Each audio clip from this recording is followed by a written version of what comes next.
again. So today we're going to answer the question, how do I know when my artwork is finished?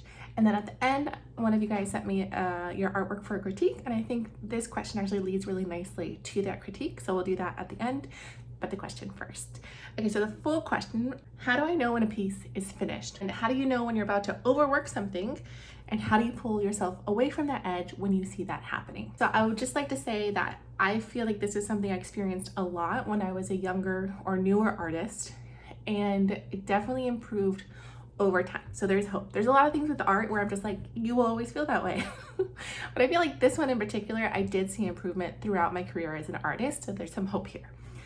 I think the most important thing to do to answer this question is to recognize that the answer depends on your goals and what you're working on, and also your style. So there's not a one fit for all scenarios, even with your own personal art for this question.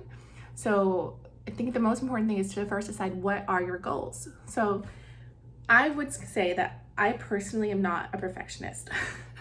And so for me, when I'm working on a personal piece, especially now, I can recognize that I'll get to a point where I'm illustrating where I'm not enjoying it anymore, where I've started to like lose an emotional connection with that illustration. And it's usually because I had an idea of what I wanted to communicate, or say, or think about, or show, and I've done that. And so then it's really just like I'm working through the icing on the top of like rendering or making it really like tight and clean and perfect. And I don't enjoy that part of the process as much personally. It's definitely a personal choice, because I know a lot of artists who that's the part that they get really excited about, and they're less excited about the concept part of the process. So this might not apply to you if you're one of those artists, but for me, I get really excited about the ideas and the concept. And so once I've done that, I'll feel like I'm getting burnt out on an illustration. So I've just learned to just give myself permission that when I get to that point, if I've communicated the thing that I wanted to communicate, and it's a personal illustration, or I'm just trying to learn something in particular, I can just walk away, and that's okay. For example, the illustration I posted this month of the elf girl painting that I said was a work in progress, I realized I probably will not pick that up. And if I do, it'll probably be quite a while away from now, because I realized there was something I was trying to learn in that piece, and I figured that part out. And the next step would just be like rendering it and making it perfect. But it's not something I want to put in my portfolio, and it's not for for a client or a commission. So I don't really want to do that part. That's not the part I enjoy. It would feel like forcing myself to do it. So I decided I'm probably just not going to pick it up.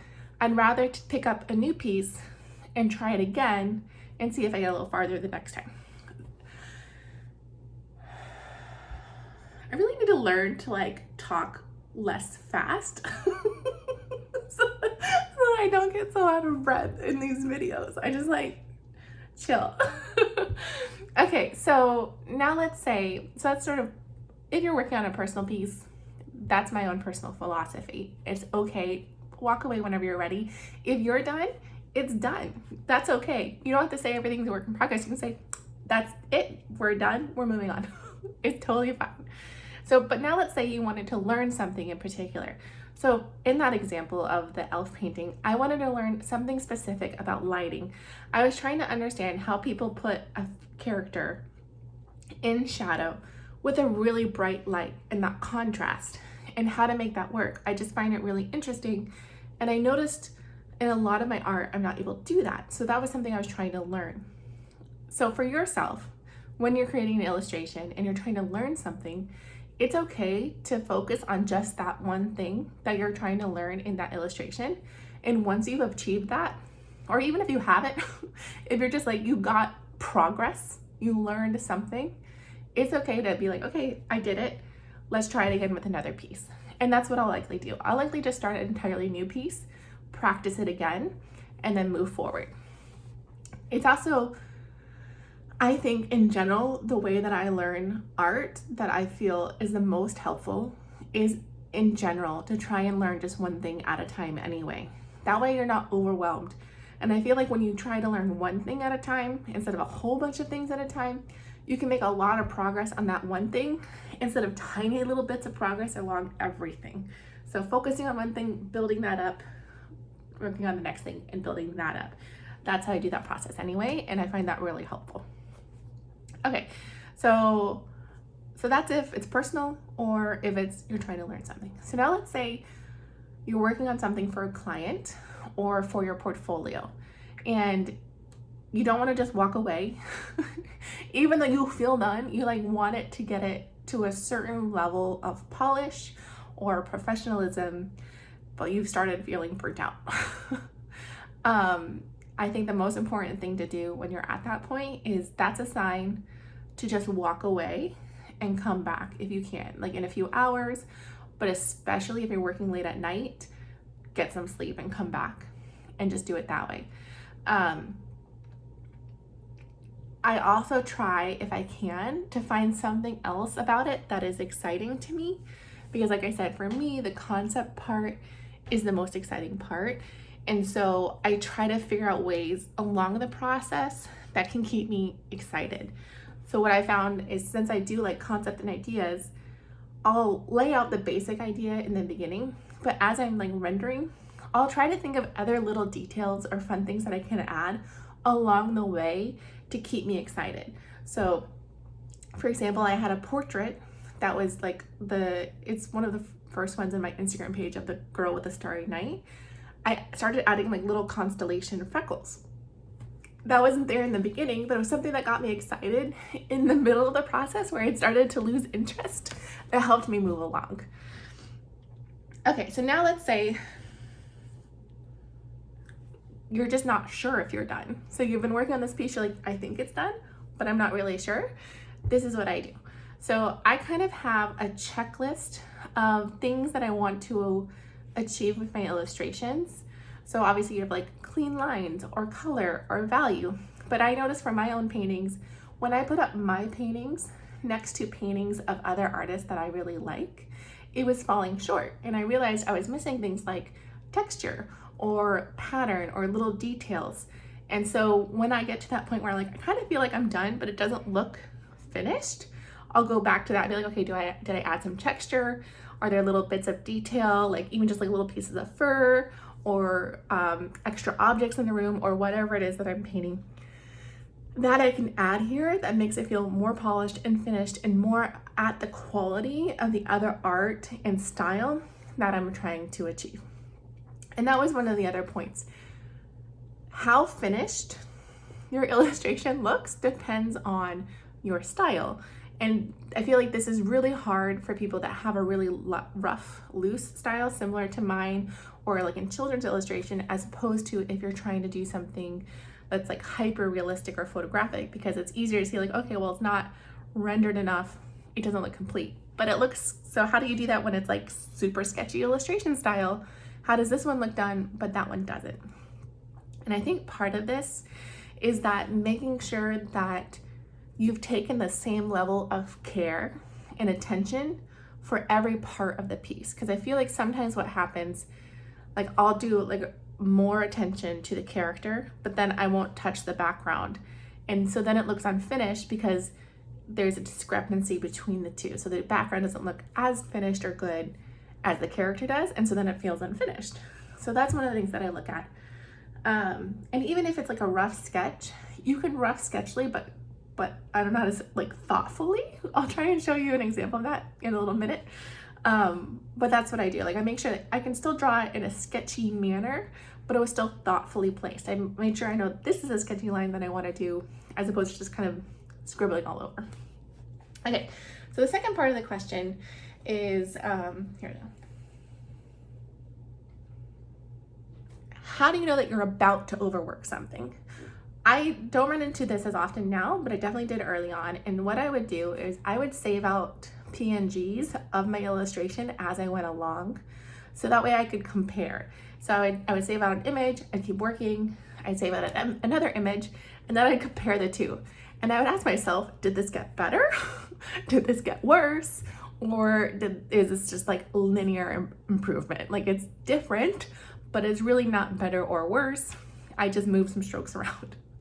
And so I started to use that so that I could see for myself, hey, am I actually improving on this illustration, or am I just painting and not getting anywhere? And by doing that over time, probably for a few years, I started to get the sense, and I could see for myself while I was painting that I wasn't making improvement anymore. So that's sort of how I trained that ability to see that. And so now when I start to feel like, hey, I'm painting or I'm working on this, but I don't feel like I've actually had any improvement in the last like hour or two, that's when I do the two things. I either walk away forever or I just take a break is usually what it is. I just take a break, an hour or two, or get some rest, come back, and now take a look at it. And this is especially true if you're working on something for a client or something for your portfolio and you want it to be really good and polished, and you're working on it and you're working on it and you're working on it and you can't figure it out, or there's something wrong, or you're trying to fix it but you're not able to fix it. This happened to me a lot, especially when I was tired or had just gone like blind, like I couldn't see what was good anymore. And taking a break is the most important thing you can do, especially when you're really tired. I found that there would be times where I would stay up late trying to finish a piece. I'd spend like 4 to 6 hours working on the same thing and not getting anywhere. And then if I did that and then I didn't sleep, I'd get like 2 to 3 hours of sleep, wake up the next morning and try it again. I still wouldn't get anywhere because I was still too tired. So instead, what I do now, I just go to sleep. Just like trust, you need sleep. You need to be fresh. You need to be able to see again. You can't be tired and exhausted, because then what would happen is I'd be like, you know what? I'm not making progress. I'm too tired, taking a break. I'd go get some rest. I'd come back. And instead of taking like hours to fix it, which I would have done that night before, it took like 15 minutes to 20 minutes because I could see it and I was fresh and I wasn't too tired to be able to fix it. So I just really, especially when I was in college, like I wish that I had done this earlier on. Like it was like the cool thing to do, to stay up late and work on stuff, and it never worked out for me. So this was really like, I do this as for professionally too. Like if I start noticing, okay, I'm just too physically tired, take a break. It's okay. I give you permission to take breaks. All right. And then, how do you know when to stop obsessing over a work in progress? And I think this is a skill to learn, to listen to yourself and how you're doing. I think when you look at someone's illustration, this is almost philosophical, but when I look at someone who's been drawing or painting, you can see and feel that they were enjoying it. And you can also see and feel when they weren't. And so I really try to pay attention to that for myself. Like when I feel like it's starting to drag and I'm not having fun anymore and I'm working on it because I have to work on it, those are the times I take a break or I come back to it. And if I can't, because it's for a commission or for a client, or like I want to make it for my portfolio, I can still take a break and come back. But for the other stuff, maybe I can't, I have a deadline. That's when I really try to find new ways to get excited about it. What is there that I still need to do that would be exciting to me? Like maybe I can try new different textures to work on, or more details or whatever, and do that to sort of get myself re-excited and energized about it. But if it's not client work or commission, again, it's okay. I'll just allow myself to walk away. I can always come back later if I feel like it again. Okay, I hope that was helpful information. So what I want to do now is I want to show you some examples of work that was not really finished, and how I took it to like a finish, and examples of like even an illustration where like this part feels finished but this part doesn't. So we're going to change the camera so I can show you some work and we'll look at it there. Okay. This is an example of one. I didn't take one section to the same level of finish as other parts of it. I guess finish isn't really the right word. It's the level of care, because you can have something look sketchy and feel finished. All right, just looking at this, it is still a little bit sketchy. Like I left the line here for the head on purpose. And I left some of the straight lines here, so it's not perfectly finished. But when you look at the ladybug, I don't have that level of finish here. Here, it's one clean line. I do leave in the line of the face here, but all of these are clean lines. There's not really as sketchy as this. And so I think having this discrepancy, even here between the characters, is what makes it feel like it's not really finished. This looks more finished, this looks more like a sketch. And so it can make it feel, I know, kind of uneven when you get to the final product. And that's especially true looking at this background here, which is super, like this part is super duper sketchy. So this background is even more sketchy than the characters. So overall, I think it ended up giving a little bit of this feeling like it wasn't cohesive and it wasn't totally finished because some parts are overly clean than others. Okay, let's look at another example. I'll show you the difference between a rough and a final because this is pretty sketchy, but a lot of my work is really sketchy. So why is this unfinished and this one is finished? See, these are still sketchy lines. I've drawn them more than one time. They're not very precise. They're sort of wiggly, but this feels finished. This one doesn't. So why is that? I drew each of these lines with thoughtfulness.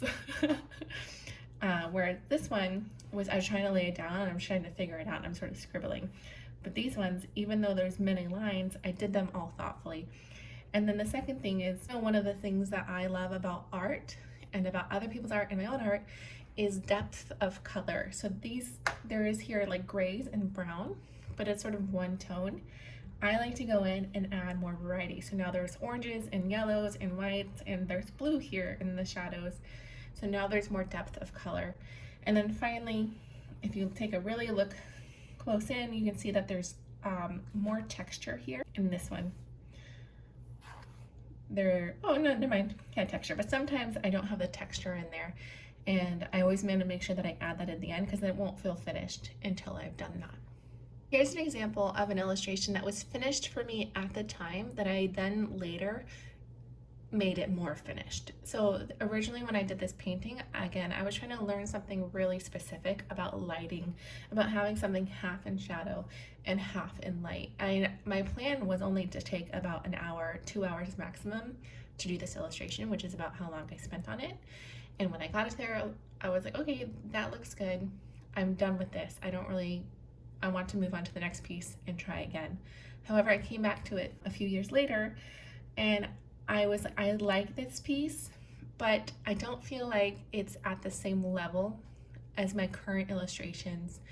It has always felt like it went a little flat compared to even my illustrations at the time, and I wanted to improve it. And so I took it from here to here.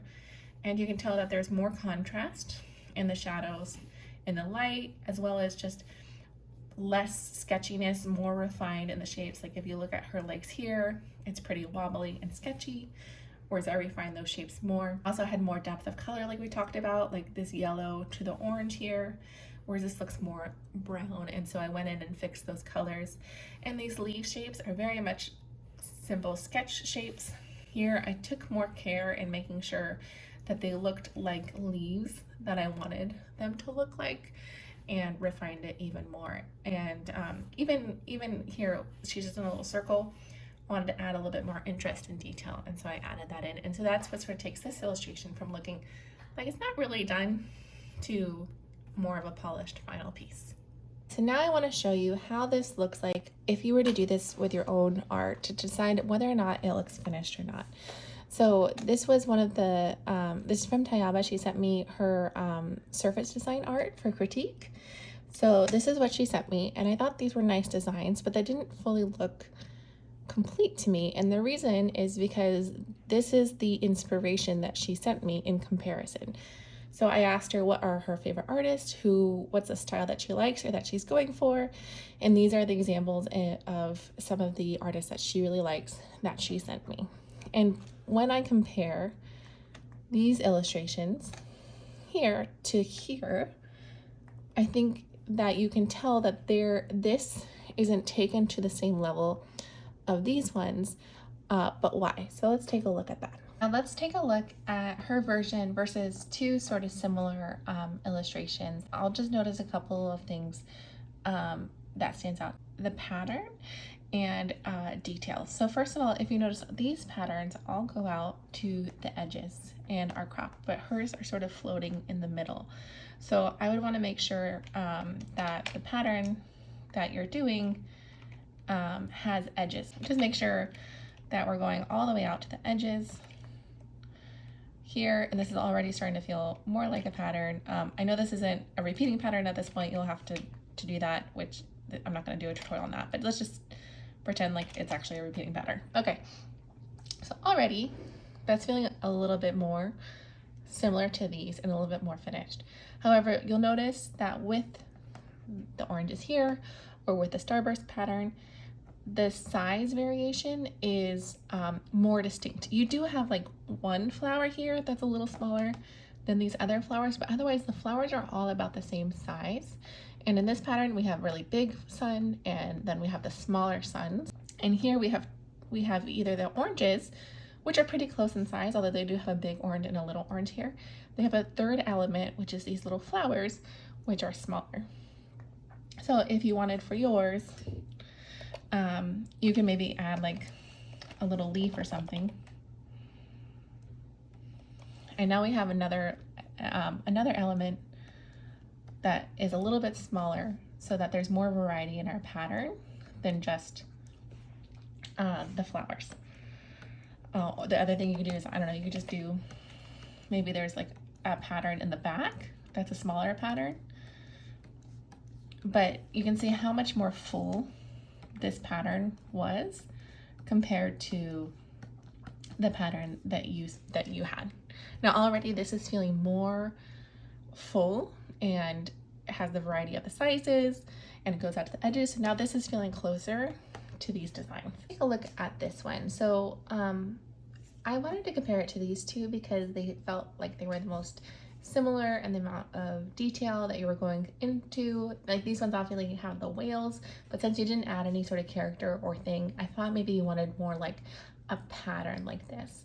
And the thing that stands out to me the most is actually that this pattern that is over here on the right, and even these whales are pretty close in value to each other. So if I put it on a grayscale, you can see there's not a lot of contrast here between the lines in the back versus the lines in the front, whereas if I do that with yours, that's a big contrast. And so you might want to adjust that. Also, if we look at, I'll just go back. If we look at the color, these are all in a blue range together and they sort of go together. This is all in sort of a reddish, but you have yellow and blue, which are actually complementary. So they're opposite of the color range, although this is kind of beigey. So you might want to unify your colors. So what I'll do is I'll create, here, I'll try and move over everything so we can see my layers palette while I do this. I'm going to choose a blue and I'm just going to change the color mode down here to color. There it is. Oh, that really makes black here. Let's do hue. Okay. So first of all, now we're on this blue range together, and then I'm gonna change the levels because there's too much. See how there's super black over here? So let's just combine our colors.